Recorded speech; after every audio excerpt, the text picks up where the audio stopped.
Hello à toutes et à tous, je suis ravi de vous retrouver pour cette toute première vidéo. Alors aujourd'hui je vous parle de comment trouver une idée de business rentable en seulement 4 étapes. Alors si c'est la première fois que vous me suivez, je vous invite dès maintenant à vous abonner en cliquant sur s'abonner juste en bas pour ne rien manquer des 2 à 3 vidéos que je publie par semaine. Alors sans plus tarder, je vous présente le contenu justement de ces 4 étapes, mais juste après le jingle. À tout de suite.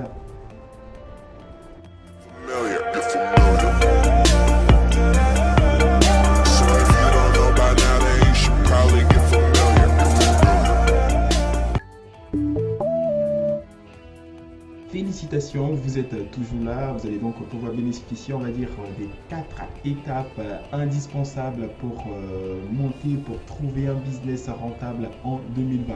Alors, la première étape, elle vient de ce problème qu'on rencontre très souvent.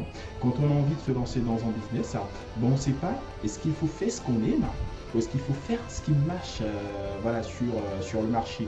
Alors justement, moi je vais vous donner, on va dire, les caractéristiques de ces deux éléments-là. Si vous faites ce que vous aimez, vous allez vous motiver vous-même. Quand ça ne marchera pas, vous le ferez quand même parce que vous aimez faire ça, parce que vous y prenez du plaisir. Par contre, si vous faites ce que les autres aiment, vous le ferez très souvent seulement pour l'argent. Et si jamais vous n'avez pas l'argent, et si jamais ça ne marche pas, vous n'aurez pas forcément, on va dire, cette motivation-là. Du coup, pour se lancer en 2020, il faut partir vers ce que vous aimez parce que même si ça ne marche pas, vous aurez toujours, on va dire, ce pouvoir, cette motivation personnelle de le faire pour le plaisir. Alors, la seconde étape, c'est de commencer petit. Alors, on a tous connu ça quand on s'est lancé comme entrepreneur. On a envie de commencer, on va dire, avec des immeubles, avec des bureaux bien garnis, voilà, avec tout ce qui est beau. Mais on oublie que on commence pas tout haut. Pour arriver tout haut, il faut commencer tout petit et très souvent on va se lancer dans des dépenses qui après vont nous être désavantageuses parce que justement on n'a pas pris le temps de grandir. Il faut prendre le temps, il faut commencer tout petit. Et ce qu'on oublie très souvent, c'est que quand on commence tout petit, on apprend. On apprend, c'est un parcours que l'on effectue. Par contre, quand on décide de grandir, de commencer tout grand, on n'apprend rien du tout. On est tout en haut et après, il n'y a plus rien. Donc du coup, prenez plaisir à grandir. Grandissez sûrement. Alors, la troisième étape maintenant, c'est d'écouter les avis des autres. Oui, on est tous dans cette logique. Je décide de me lancer, je me lance, peu importe ce que les gens diront. Moi, je n'écoute personne. Oui, il ne faut pas écouter ceux qui vont essayer de vous descendre, de vous tirer vers le bas, de vous faire croire que votre idée est mauvaise ou des personnes qui ont justement, on va dire, une appréhension très négative et vous sentez que ces personnes-là n'ont nulle autre envie que de vous détourner de votre objectif. Non, je ne parle pas de ces personnes-là. Eux, il ne faut pas les écouter. Ceux qu'il faut écouter, ce sont ceux qui auront des critiques constructives sur votre business.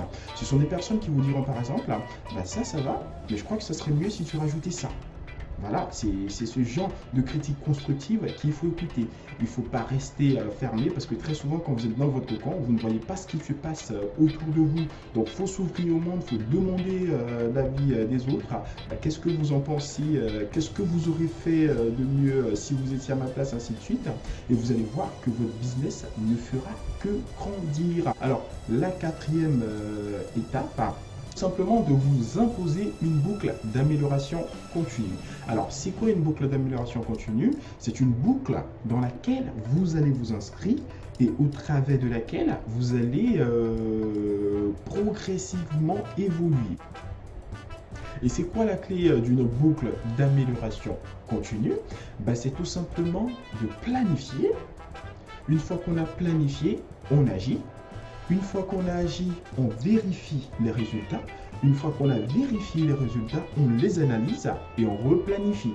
Voilà, donc on planifie, on agit, on vérifie, on analyse les résultats et on replanifie.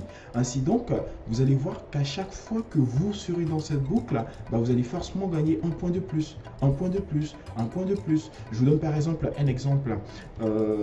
Imaginez que vous vendez, on va dire, des beignets. Imaginez que vous vendez des beignets et il se trouve que là, vous avez justement votre projet, vous avez tout mis en place. Et donc là, on est toujours dans l'étape planifiée. Donc là, vous partez au marché pour vendre les beignets. Vous êtes au marché, vous commercialisez vos beignets. Et vous vous rendez compte tout d'un coup que vos beignets ne sont pas très intéressants. Vous n'avez pas beaucoup de clients. Qu'est-ce que vous faites à partir de ce moment-là? Vous vérifiez. Et vérifier, c'est par exemple, regarder votre recette. Combien vous avez gagné aujourd'hui? Vous avez gagné 300 francs. Du coup, qu'est-ce que vous pouvez faire? Donc l'analyse va commencer dès maintenant. Qu'est-ce que vous pouvez faire pour monter à 500 francs? Et du moment où vous constatez par exemple que vous avez une voisine qui vend les mêmes beignets, mais qui a, on va dire, plus de clients, vous allez devoir savoir pourquoi elle a plus de clients que vous. Et après, une fois que vous aurez obtenu cette réponse-là, vous replanifiez. Et ainsi de suite, vous allez constater que vous allez vous inscrire justement dans une boucle d'amélioration continue. Et si vous mettez en pratique, on va dire, ces 4 étapes que je viens de numérer, vous allez voir que vous aurez déjà une idée de business prête à être mise en pratique, et il ne manquera plus que vous vous lanciez. Et si tout est bon pour vous, moi je vous remercie d'avoir suivi cette vidéo jusqu'à la fin. Et puis si vous n'êtes toujours pas abonné, je vous invite à vous abonner pour ne manquer aucune des prochaines vidéos que je publierai. Je vous dis à très bientôt pour de prochaines vidéos, et d'ici là, n'oubliez pas, on ne finit jamais d'apprendre.